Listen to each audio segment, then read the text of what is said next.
Hola chicas y chicos, ¿cómo están? Vamos a ver las consignas del trabajo práctico número 4, que lo vamos a dedicar a un cuento llamado Informe para una academia de Franz Kafka. Hasta ahora estuvimos viendo que cuando leemos cualquier tipo de texto vamos a atender a varias cosas. Primero y principal a su estructura, ¿sí? Cómo es esa forma que toma el texto en la distribución de la página.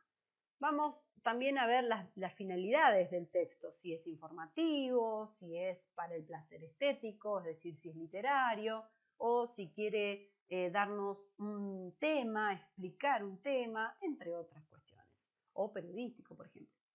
También prestamos atención a dónde está publicado, si está publicado en una revista científica, si está publicado en un libro o si está publicado en una red social, por ejemplo, es decir, sus paratextos.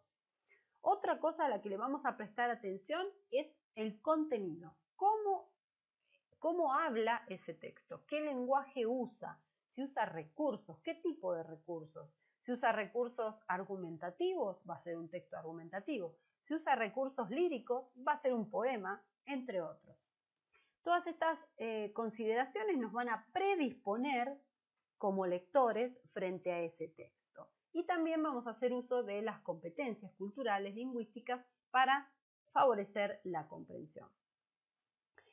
En los trabajos prácticos anteriores leímos diversidad de textos. Vimos algunos paratextos como un prólogo, vimos noticias periodísticas, vimos un cuento, analizamos su simbología, vimos poemas, vimos lo que serían los textos expositivos, porque en definitiva, donde está toda la teoría son textos expositivos. Es decir, que fuimos reflexionando, analizando diversidad, esas finalidades diferentes en los textos. Y ahora nos vamos a enfrentar a un texto que desde su título compromete diversos aspectos. Se llama Informe para una academia, donde ya nos está dando pauta de que hay algo que está relacionado a lo científico o a lo académico, ¿sí? Ese informe y para una academia, que está hablando de algo culto, ¿sí? De algo superior, universitario tal vez. Entonces, ahí hay un doble juego donde aparece tanto el discurso científico como el discurso literario. Ténganlo en cuenta porque esto nos va a servir para la interpretación del texto. Lo que sí quiero aclarar desde el principio es que es un cuento, ¿sí? Está dentro de la ficción, por ende, entra dentro de los textos literarios. Vamos a revisar también un concepto que es el de contexto de producción, visión de mundo dentro de una obra y qué inferencia o cuánto podemos tomar de la biografía de un autor para analizar su obra, cuánto podemos tomar del contexto, de las formas de pensamiento que el autor conocía para interpretar un texto, ¿sí? Vamos a empezar por qué es un contexto de producción. Toda obra es un acto de producción que está determinado por un cierto contexto. A contexto nos referimos con una circunstancia en particular, un tiempo y un lugar definidos, ¿sí? Es decir, circunstancias o condiciones temporales, espaciales y culturales, como dice ahí en el texto. Como nosotros nos vamos a enfocar en las obras literarias, ahora voy a explicar bien cómo hacemos uso de ese contexto de producción, pero entiendan que toda creación humana es propia, es como emergente de un contexto de producción determinado, ¿sí? No solamente las creaciones artísticas, todos los inventos, los escritos, cualquier manifestación o idea política, ¿sí? Los sentimientos, todos nuestros pensamientos y las cosas a las que tenemos posibilidad desde el pensamiento están relacionados con nuestra época, ¿sí? No somos ajenos a nuestra época. Vamos ahora sí al contexto de producción específico de una obra literaria. Las obras literarias van a tener marcas dentro de su discurso que aludan a estas situaciones históricas o acontecimientos históricos en las que ha vivido ese autor.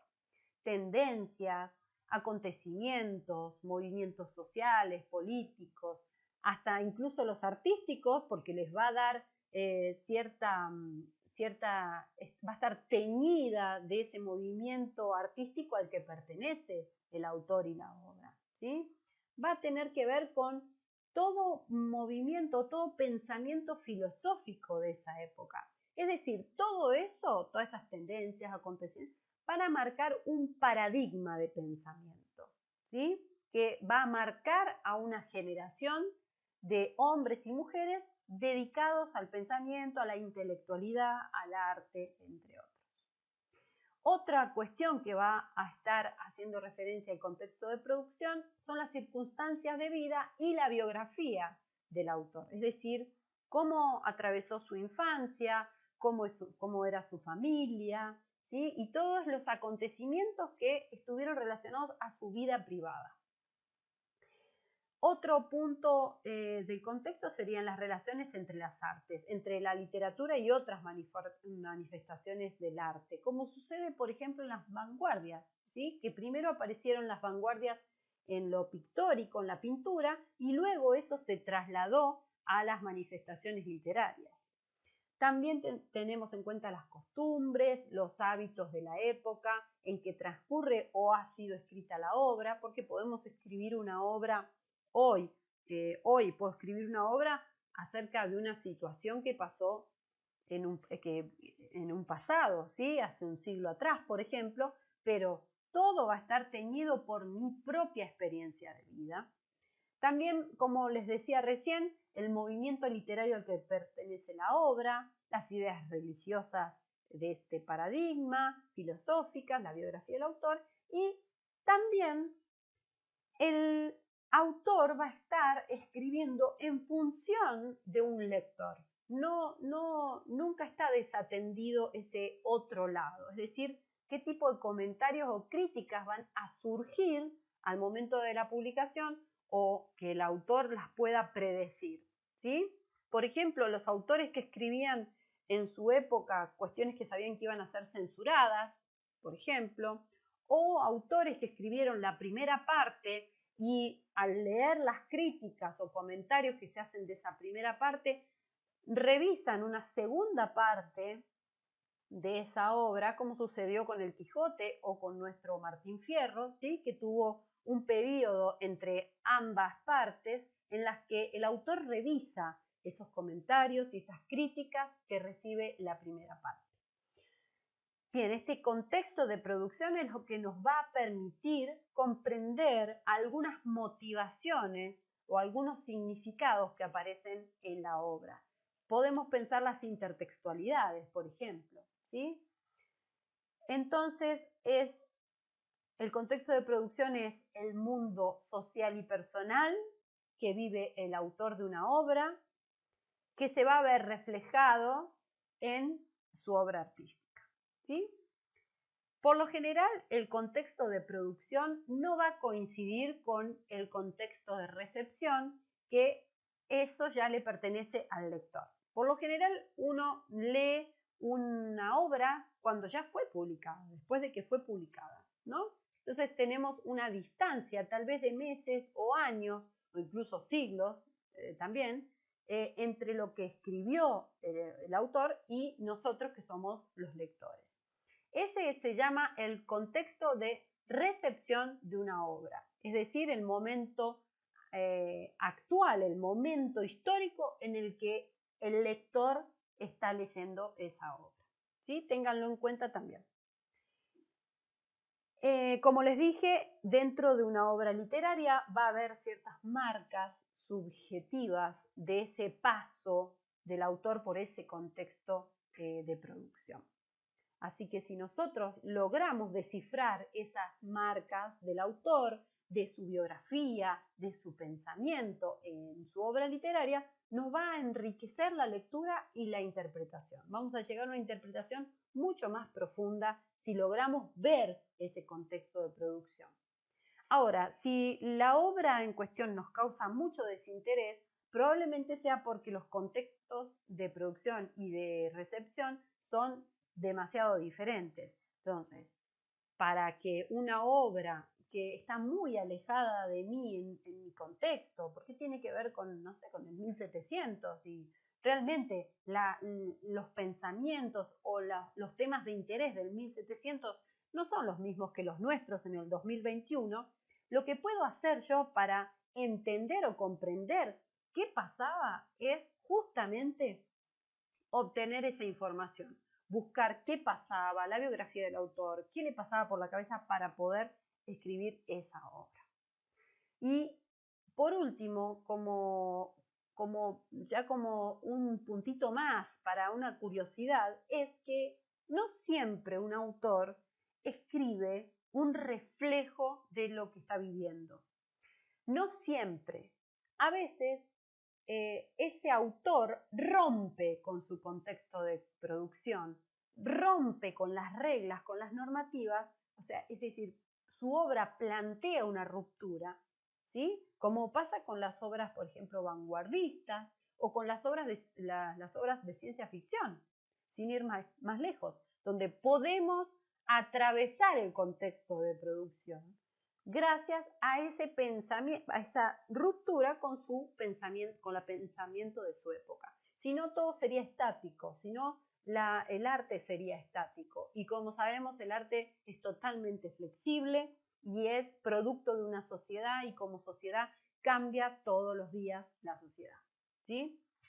Bien, acá como consigna tenemos para pensar qué ejemplos de obras que plantean rupturas con su contexto de producción se les ocurren. Eso es simplemente para que lo vayan relacionando el concepto de ruptura con el de contexto de producción. Y aquí vamos con las preguntas de comprensión y de lectura de Informe para una Academia. Les recomiendo leerla a conciencia, leerla señalando los pasajes que les llamen más la atención, ¿sí? Y las primeras consignas van a ser de buscar la biografía, redactar una reseña biográfica, ya sabemos por qué, ¿sí? Es para alimentar la interpretación y resumir el argumento. El argumento es muy sencillo, chicos, no es complejo, el argumento en sí no es complejo, lo pueden resumir en 2 oraciones o 3. Lo que sí puede llegar a ser complejo es entender por qué se escribe una obra como informe para una academia y en esa época. Que eso lo vamos a ver en el segundo video, en la segunda parte de este tutorial.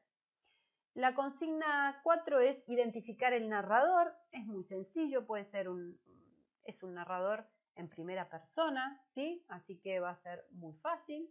Y transcriban una oración, puede ser cualquiera en la que diga a mí me pasó esto, yo, etc.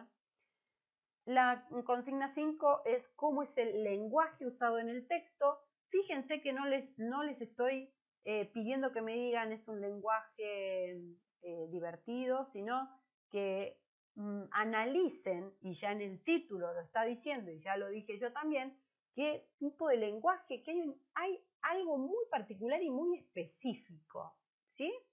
Que justamente se asemeja a lo científico. Eso es lo que tiene de particular este informe, que es un informe para una academia. ¿Estamos? No olviden siempre esa finalidad que propone el autor desde el título. ¿A qué tipo de texto se asemeja? ¿A quién está dirigido el texto? Eso es al inicio, se dice, lo dice el narrador, dice a quién está dirigiendo el texto y que relacionen la respuesta a esta con el título de la obra. Justamente es un informe para una academia. Así que a quién le está escribiendo, a quién le está dirigiendo sus palabras el protagonista. Bueno, y por último, la número 7, si tuvieran que clasificar esta obra, qué tipo de texto es y por qué, Es muy sencillo, pueden ustedes opinar también desde su punto de vista, pero con todo lo que venimos viendo creo que ya la respuesta es muy clara.